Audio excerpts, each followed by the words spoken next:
Welcome to the Ride of My Life podcast. I'm Caroline Rena, and I will be sharing with you what it's going to be like to go out on the road for a few months while working through emotions and challenges that go along with it. As I develop my knowledge and awareness, I hope to connect with you while I'm on this journey.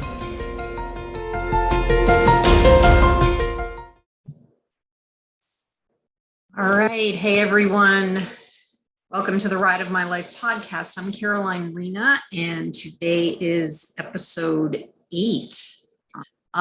There's a lot of interesting things going on, and I think I want to start with how, the feelings that are continuing to shift. I still feel kind of like in a void right now, in the depths of the cocoon stage, waiting to come out. I am working with, or not working with, but talking to some friends of mine who are kind of helping me walk through how to set up the car, still working on that piece of it.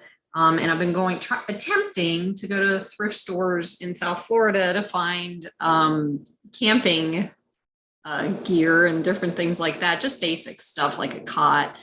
And there's really nothing down here. So I don't know what that's going to look like. Hopefully I'll have this conversation today and maybe get a better understanding of how this is going to work for me in the car. Mostly I won't be in the car for a while, but it's just a kind of prep work along with the other stuff that I'm still doing with my photos and paperwork and all that stuff I've already kind of talked about. So I've had opportunities to spend time and visit with friends that I've known down here, which has been very gratifying and helpful before I leave. And at the same time, for the first time in my life, it's kind of put me in a place of not wanting to leave, and I'm not quite sure what that is, because usually I'm okay with this kind of stuff. So it's really interesting to track what's happening.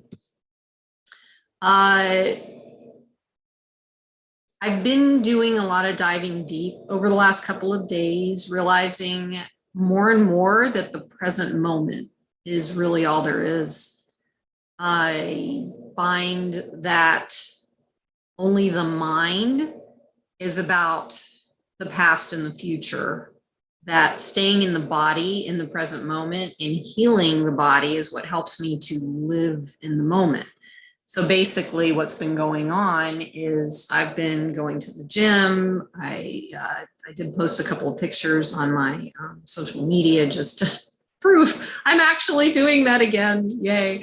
So, but I'm also noticing I'm feeling better. There's more clarity, but there's other things that I'm also discovering in the process. To go through trauma is to be pulled from the body.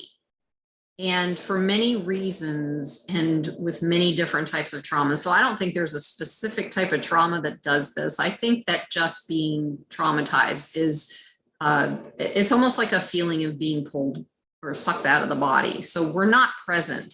That's what the main gist of this is. And for my entire life, I've felt like I wasn't in the present moment. I've been in the past. I've been, ruminating about the past. I've been, going through all this stuff and dealing with the past and worrying about the future. And neither one of them are here. And so these are things I'm starting to recognize. I also, for most people, being taught or learning not to feel, don't feel your feelings, don't cry, don't, whatever that is, that also takes us out of the body and out of the present moment. So if we're not in the body, then where are we? And how do we enjoy our lives if we're not present? There's so many people out there, unfortunately, who are completely oblivious to what's happening with them, only because they don't know how to be present. And I'm finding that presence is actually gratifying. It's peaceful. It's loving. You find all of these beautiful things that we're always looking for just by being present. And that's not something I've been able to do throughout my life. And it's really showing me a part of me that I knew, I guess, at one point before, don't really know now, getting back to knowing her, and I can't even begin to tell you that unless you've experienced trauma, it's what a challenge it is to break free from that, to come into the present moment. That's what it's felt like for me. And what I'm learning and understanding is that the energy of trauma, it gets stuck in the body. It's all about the body. The body is not only our vehicle in this lifetime, but it also holds what I've learned to call our GPS system. The feelings that we have are our GPS system, and it guides us in the present moment to live our lives. But if we're not present, we don't feel our feelings, then there's nothing to guide us. We're on like autopilot going, reacting rather than responding to life and being there for ourselves and our lives. And our bodies have an innate knowing. It's intuition. And that guidance system just helps us to know and be clear about what's happening in our lives and what's happening for us, and to tell us, to show us the direction to go in. That hasn't been there for me until this is just all showing up for me right now. And it's pretty crazy stuff, but it's really awesome that I'm glad I'm seeing this now. Something interesting that happened to me today was that I was at the gym. I was listening to some motivational videos while I was exercising. I was actually on the treadmill. That usually helps me to kind of zone in or zone out, whatever I need to do to just be present. And I experienced an aha moment with those videos. Now, what I'm discovering is that these videos are great to help motivate. And in the past, they did not motivate me, because when I was in the worst of my challenges, I couldn't even hear what they were saying to me. I didn't understand what they were saying to me. The space I was in was more of like a victim kind of space, and I couldn't understand, oh, go get, you've got what it takes and all this stuff. And I'm like, yeah, no, I don't. And I didn't believe it. I didn't believe that about myself. So the motivation is good, but if you're not in a space of hearing it, it doesn't really, well, at least for me, it didn't work for me. It's almost like people talk about affirmations now. They're wonderful, but if you are so full of talking down about yourself, you're not even going to believe yourself when you give yourself affirmations, at least not at first. I mean, it does happen. It's easier the further out you go and the more healing you do, definitely. And I do affirmations now, but it was really hard for me to even believe any of those affirmations when I first started.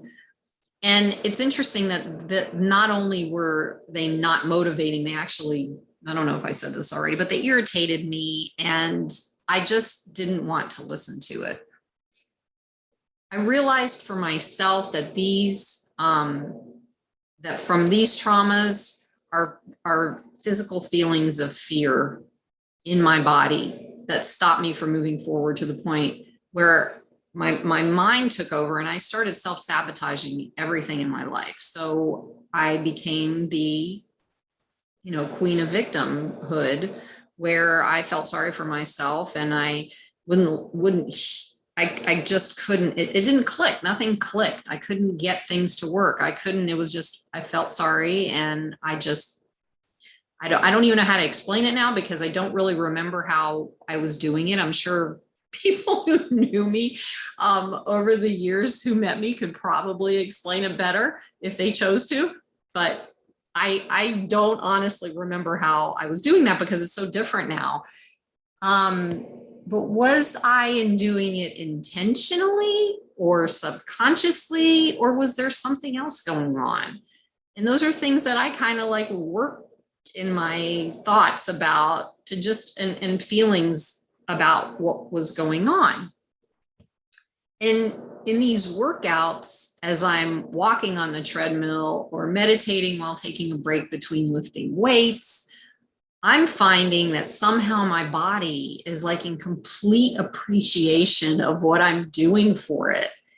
And I feel, again, it's like I feel at peace while I'm working out.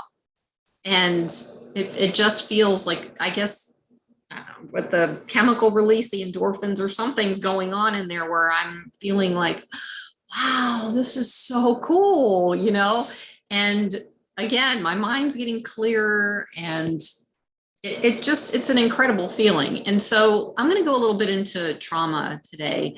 The body holds the trauma that we experience, as there's Dr. Bessel van der Kolk talks about in his book, The Body Keeps the Score: Brain, Mind, and Body in the Healing of Trauma. And the body as our vehicle through this life of ours, that's what we're here. It's taking us through this life, and we need to take responsibility for it and take care of it. It's the only body we have. And when we don't know how, or we don't take care of it, a lot can go wrong mentally, emotionally, physically, spiritually. And our minds need only be the passenger in this crazy ride we call life. If we allowed our minds to take completely over, like most of us have done, including me, we lose ourselves in time, in the moment, in life. That's just what it feels like to me. And the body is where we stand in the present moment, and the mind is what allows us to time travel into the past, into the future. And staying in the present is where life happens. The joy, the peace, and the love exist here, right now, right here. So let's talk about trauma, exactly what's going on.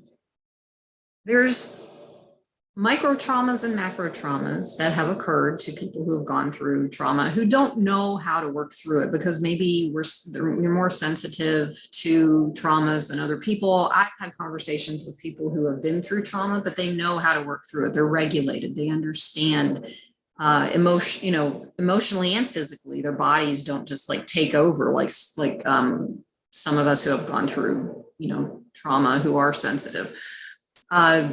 The feeling of fear is what starts the stress response that I've talked about before, the fight or flight response. They also talk about fleeing and fawn, which goes along with that. And it's actually a physical response initially, where, the body goes into physiological state where your heart rate goes up, and, you just want to leave the room, or you want to scream, or you want to yell at somebody or hurt somebody or whatever. That's all the fight or flight response. And like I said, it's a physical response initially, but it also involves the emotional response of fear. And this is what I'm finding from my own experience and working with others. And it's really interesting stuff to me. And it's starting to explain a lot for me to see where I fell in this, this roller coaster ride of trauma throughout my life. And trauma, my traumas. Why do I know them so intimately? Well, let me start off here where there's actually different types of traumas, but I'm going to start off with micro and macro traumas. What I'm understanding is micro traumas will tend to do as much damage to the system, to the body system, as they're built up on top of each other until the energy is released, like what you can do with, shaking or working out, or something, or shaking. I do like physical shaking. I shake my arms and legs, or maybe even sometimes, or what I used to do is a temper tantrum, just to get the energy out, and I'd scream and I'd yell, and so it helps to get it out. And that's the intention of getting that energy out of our system. And it can become complex PTSD, which some of you may have heard of, which is an emotional version of PTSD that actually has us flashing back into emotions that remind us of a situation that occurred in our lives, generally as a child. And when the emotion shows up, or when you're having, for example, an argument with somebody and you start to feel that emotion, what I used to do is I would flash back to a point where I would actually dissociate because I couldn't take that person yelling at me or, whatever. And I just blank out right in front of them, and I just stare off. Like, that's what dissociation is. And at least my experience of it. And at a certain point, I started to see myself dissociating. I could watch myself. And then for, I don't even know how long now, maybe like a year almost, no, maybe 8 months, I haven't dissociated because I've been working through all of this stuff. So I'm really happy about that because I can stay present. That helps us to stay present too. When we dissociate, we're not present. And it's a safe space for people, a lot of people who have been through trauma, and it's okay to be there, but there's also a time where we need to kind of work through it and get out of that.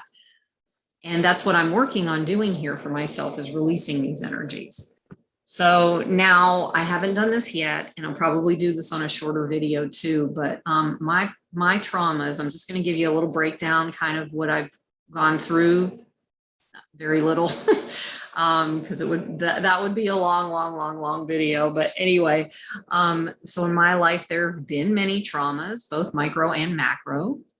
And I'm going to start out with a generational trauma, because it actually comes down through the DNA from our families, who have been through whatever they went, whatever cultural traumas they went through, whatever personal traumas they went through. It still comes down through the generations, because when they've been traumatized and victimized and hurt and whatever, and they go into theirs, that's what when they're raising us, it becomes ours. The energy of that becomes ours, and we carry that.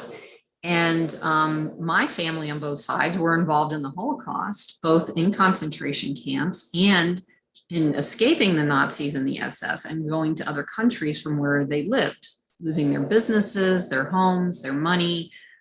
My part in this is as a third generation Holocaust survivor. And it begins. My father, second generation, not only experienced his own birth trauma and other traumas throughout his life. He was born in this country, but a portion of his family was actually on my grandmother's side, was actually killed in 1942 in a concentration camp. And that's huge trauma, and it's brought down generationally. And it's like, I have an ancestry page that shows it's so sad. It's like there's a whole line of people, I don't know, 10, 15, 20, I don't remember exactly how many. The death date was 1942. There's no date, there's nothing. It was obvious, and that is built in. Now, how we deal with that is another thing, and how our sensitivities and, for who we are helps us to deal with those kinds of things. So my mother was also second generation, and she went through some really horrific experiences as a child. My grandparents, my maternal grandparents, escaped the Nazis and SS in 1938 when she was 4 years old. I think she was 4, 1938. 3 or 4 or 5 years, maybe she's 6 years old. I'm sorry. I don't know. I'm getting all mixed up with dates here, but that's all right. Anyway, so they escaped and they went to Israel, and I don't know what happened with her. I just know that her whole life, the way she was with me was stemmed from that, and I didn't have a good relationship with her. I mean, I wasn't even in her life. She wasn't in my life from the time I was 12 on. And it wasn't all her, it was everybody involved in, the divorce and the custody and all the rest of that stuff. And but that landed on me, and I watched and I felt and I took it all in. So although it didn't happen directly to me, their experiences shaped my life since I was born. And I see it coming through the DNA, and that's why I mentioned that. So other traumas as a child for me included like birth trauma. I'm not 100% sure. I believe it was like a chemical induction or something. Traumas as a child, neglect, emotional and physical, lack of nurturing. What I found out later was that the generation that was affected by the Holocaust and World War II, mostly the people who were raising me were the same generations that would absolutely take care of me with basic needs, but nurturing wasn't something that was available to them to give to me. And I needed that because I'm sensitive to nurturing. I love that. And I know they loved me. They just didn't know how to show it. And I feel like that was a pretty normal occurrence from that time frame. And like I said, I was also raised by my grandparents and my father. So it was a little bit different than most of the kids that around me that I was friends with. Also, my parents' divorce, as I just talked about, started when I was 4, culminated when I was 12. And at that point, I didn't see my mother again until I was in my mid to late 40s. And even after that, I've talked about the reconnection with her when a couple of years before she died, which was huge for me. Forgiving myself, forgiving her, that was a big deal. And now the biggest later in life traumas that I experienced were being alienated from my children. That tore me up. That's not something I get into because I'm working through that, and it doesn't need to happen or be talked about in detail. And also I experienced sexual harassment by a colleague while I was serving in the military, a civilian colleague. And during that time frame, I was also involved in sending soldiers to war, knowing full well what could happen. And in some cases it did. I was in the medical field, so we did the paperwork. I was actually administrative, and we did the paperwork to send them off. So I knew what was going on, and knowing what was happening with them. And, aside from that, I experienced 2 divorces and many losses and deaths. So there's a lot of trauma there. And of course, there's also been world events that have been going along with that too since 1964 when I was born, so it's a lot. And now with the things going on now, we're all experiencing trauma. So obviously I'm not the only one. Being torn apart from the inside out, the heartache and the heartbreak of loss, all of it has turned out actually to be my redemption. The beauty of this, as the pain and experiences have come to actually be a salvation for me, I found a way to heal from all of this and learn to stay in the moment, to love myself and enjoy my life. And it hasn't been an easy road, whether it's from the actual traumas or the healing work that I've done. But I find that the healing work has been absolutely well worth it, because I am a different person. I can see that. And I would obviously be sitting here talking to you about this if I wasn't. So digging deep into the search for my truth and bringing my soul back into my life has been absolutely the most incredible thing. And that's why I'm here, to share that it's possible, that if I can do it, it can be done. Just keep breathing. And last thing I want to say is, I am alive. I am here. I am with you. I am. And I'm very grateful for all of you listening, and for the opportunity to even share this, what I'm sharing, whatever happens with it, I'm fine with it, So if you have any need to reach out to me, I have links on Facebook and Instagram, different ways of reaching out. And I would love to hear from you, and let me know if there's anything I can be of service with. That's it. All right. I hope you have a wonderful day. Bye.